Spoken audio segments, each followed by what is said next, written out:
আপনি কি মনে করেন পশ্চিমবাংলায় এই মুহূর্তে ধর্মের নামে রাজনীতি চলে? অবশ্যই চলে। আপনি কি মনে করেন পরস্পরের বিরোধী দুই রাজনৈতিক শক্তি আসলে তারা মিত্র? অবশ্যই মিত্র। মানে এক ধর্মের লোক যদি ধর্মীয় রাজনীতি করে তো অন্য ধর্মের লোকেরা সেই দিকে উৎসাহিত হবে।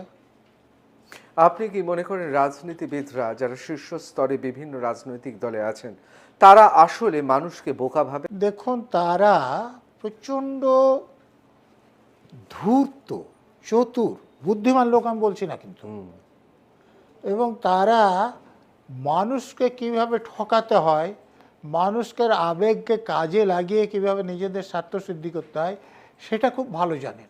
এবং আমাদের দেশের সে কেন্দ্র সরকারে বলুন, রাজ্য সরকারে বলুন, যারা এখন ক্ষমতায় আছে তারা নিজেদেরকে সৎ বলে দাবি করতে পারে।